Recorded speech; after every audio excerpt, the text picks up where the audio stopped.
So Suzie, 2010 countdown. It's almost here. Well, 2 years. How are you feeling? Excited? Yeah, it's been a crazy weekend. I've done a bunch of shows this weekend, 2 at Cypress Mountain where they have everything set up already, World Cup stuff.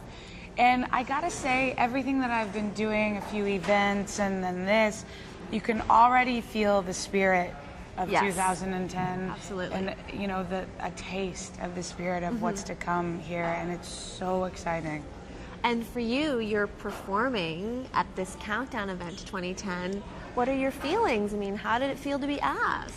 Very honored, incredibly honored. I've already been doing sort of a lot of Olympic related things. I've met a lot of athletes, and then with the whole Believe video and, you know, being able to download it and it all goes to Own the Podium.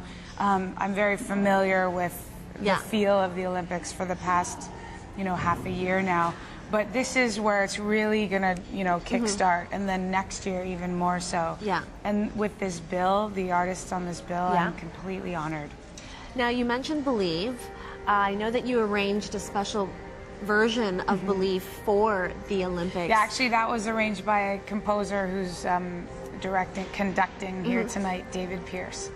And why do you feel that this song was just so perfect for an event like this? Well, when I originally, it's kind of a Cinderella story for me as a musician, because I sought out the Bell representative who's in charge of all the Olympics, like all the advertising for the Olympics. I found him and I gave him a CD like anyone would, like all just me going, I really think this song would be perfect, can you please listen to it?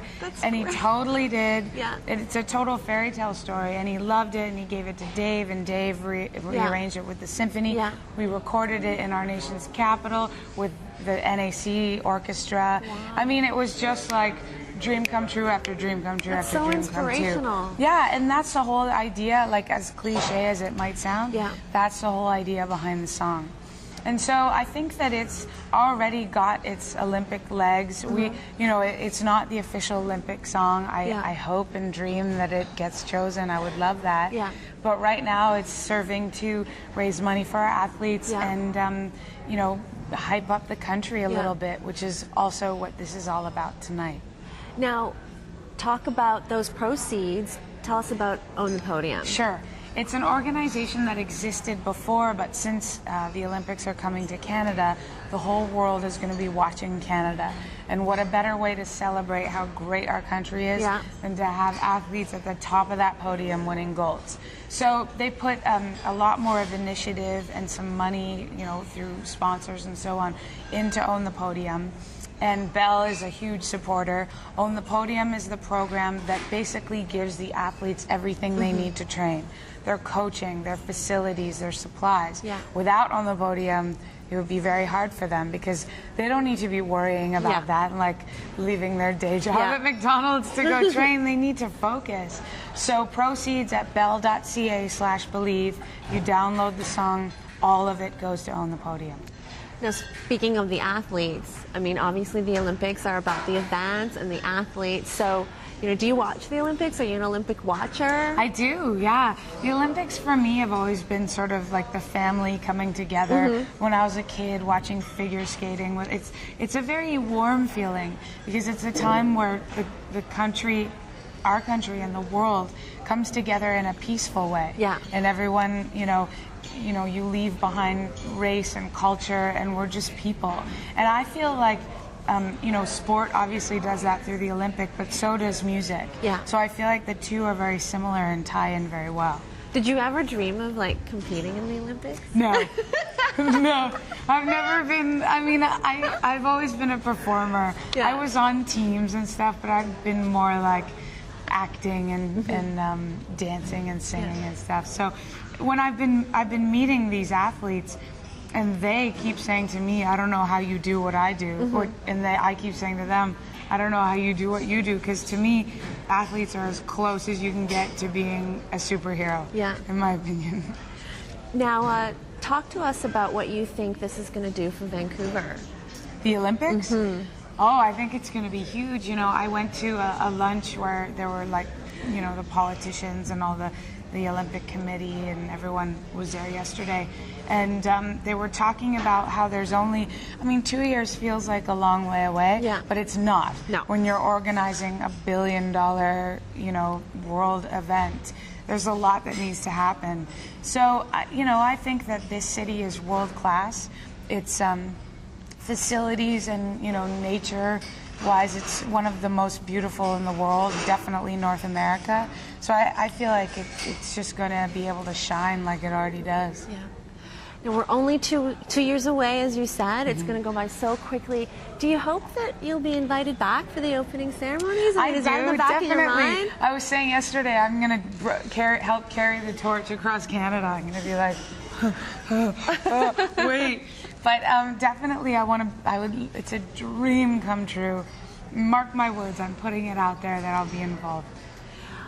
Switching gears, it has been an amazing time in your life. We were just talking about your schedule and the travel and what you've experienced. Now, congratulations, because one of your next stops is going to be Calgary at the Junos. You were just nominated.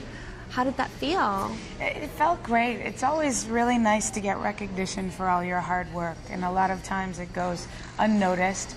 But I mean, I love it, so I have no regrets. But it's weird being nominated for a new artist because I've done this a lot of my life. But at the same time, this past year has been unlike any other, and it'll be a year anniversary of when my record was released, you know, just an indie release. And it's a perfect way to sum up that year. And I've never had high, unrealistic expectations. I don't like to live life that way. I like to try and just do my best and have a great time and appreciate everything that comes my way. So, you know, to look back on the year, I've had so many experiences I've never had before. Yeah. So therein lies the new, so it'll be called the New Experience Award. And it's in Calgary. Yeah. Are you excited about going to Calgary? I mean, have you spent a lot of time there? Yeah, I'm not that excited. We won't tell them that. Just joking. I take that back. No, I love that. I love that the Junos always moves around. I think that's, you know, the whole thing is to celebrate Canada. I've become very patriotic in, you know, since Rockstar, where Canada has really embraced me and, you know, being a part of the Olympics. And then to really watch, you know, I was at the press conference and I watched I love it how we as a country are supporting our own, because it's hard too next to such a big mecca like the United States, but I'm very proud to be a part of this country. Now, you are up for Best New Artist, and you're, you know, up against Belly, Justin Azuka, Jeremy Fisher, Serena Ryder. Who do you think is your biggest competition? I mean, I'm not sure. I say Serena Ryder because I'm a fan. So in my tunnel vision world, she's, you know, the best. But I'd like to see a woman win it. All the artists are very talented. I was in a band with Jeremy Fisher years ago, so I know him. But there's a little intrigue there. Yeah. There's a Juno fact. Yeah, there you go. Pop-up video fact. But I'm not sure. I'm not sure who's going to take it home. I know also, though, like the cliche, it's an honor just being nominated. I really actually do feel that way. To me, the real reward was just getting the recognition. The rest is icing on the cake.